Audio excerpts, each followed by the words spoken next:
That time of year in Major League Soccer, everyone fighting to get into the postseason. Among those teams, Red Bull, who will be out on the West Coast, taking on Portland on Saturday. Fletcher, appreciate you coming on, giving me a couple minutes. A Portland team right now going into the weekend, sitting in seventh in the Western Conference, 6 points clear of Houston, who would be the team in 10th.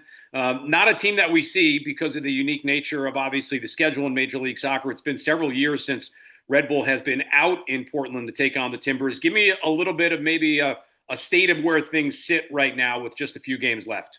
Yeah, absolutely. I think the Timbers are, not quite where they wanted to be. They got off to a hot start to begin the year, really kind of struggled in the middle part of the season, frankly, to score goals. They've been really good defensively. That was a big issue for this club last year. Like everyone knew Portland with Evander and with Jonathan Rodriguez, they scored a ton of goals, but they gave up a ton of goals last season. They've shored up a lot of those issues defensively, but now the problem has become where are the goals coming from? They went out and acquired three players in the summer transfer window, one of which was someone New York Red Bulls are familiar with. That's Felipe Carbajo.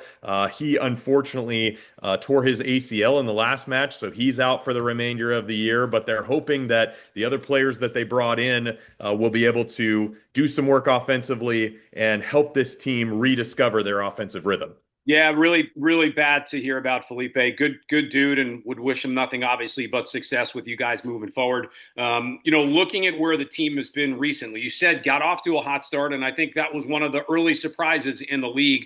But wins tough to come by as of late. If I'm looking correctly at it, you've got a draw against Minnesota, San Diego, lost to Portland, lost to Dallas. That's all since the League's Cup. And nobody wants to be limping at this point of the year, right? I mean, points obviously important. What's maybe been the difference of the team from the beginning part when things were good to more recently where wins have been hard to come by? Yeah, I think the biggest thing is Anthony, the Brazilian winger, who early on in the season was leading the team in goals, went down with an injury in the middle part of the season. He's still kind of working himself back to full fitness and into the first team.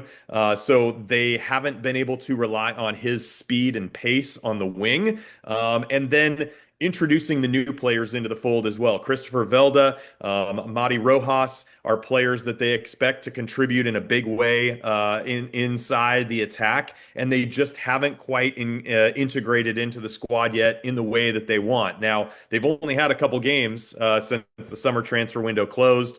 They were late signings in the summer transfer window, so that's been a little bit of an issue. But I think beyond that, it's just been a matter of kind of the run of games and some difficult places for the Timbers. They've always struggled in Dallas. They lost down there. They played Cincinnati at home, and that was obviously a big match with Evander coming back to Portland. The last two results, frankly, really good. They held San Diego to a scoreless draw on the road down at Snapdragon Stadium in Southern California. So that was a really good result. And then traveling to Minnesota has always been a difficult place for the Timbers to play. Getting a 1-1 draw there was huge as well. So I think some reasons to believe this team is trending in the right direction, but still need to see the W's to go along with it. Probably for both teams, right? I mean, now I'm looking ahead a little bit. Then Houston, Vancouver, Dallas, Seattle, San Diego on decision day. This game to me is it's just in a weird place in the schedule, right? Because after this one for Red Bull, they've got NYC, they've got Columbus, they've got Cincinnati, all coming up. This East versus West game at this point of the year, to me, it's almost a game of coming off the international break, which team from a mentality side of things, and you would know the Timbers better than anybody, who can kind of get themselves in it sounds strange to say this, right? Who's going to get motivated for this game because you're playing a team that really isn't going to factor into what you're going to do come postseason time. Yeah, it's not the true 6 pointer, right? Where every other match basically the rest of the way is.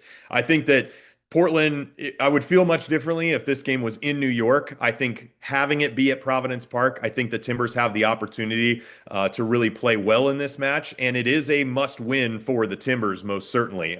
With this match at home, they have the most difficult stretch regarding win percentage of their opponents going into decision day throughout the remainder of the regular season. So this is one that they have to get, I think, if they want to make sure at the very least they avoid the wild card match.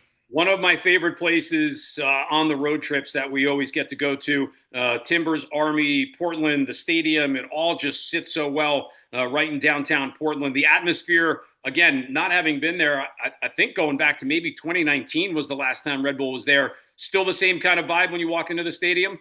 Yeah, you can just feel it. Obviously, the stadium being in downtown, surrounded by bars and restaurants, there's a lot of activity, a lot of excitement. It's going to be a beautiful night in Portland. Temperatures expected to be around 80 degrees. So I think that what fans are going to see on television or hear on the radio is something that's very familiar to great soccer culture and soccer environments throughout the United States. But Portland is obviously a unique one. The Timbers Army, as you mentioned, and 25,000 plus in the stands, ready to cheer on their team and welcome in, obviously, the Eastern Conference champs from last year, who are fighting for their playoff lives too.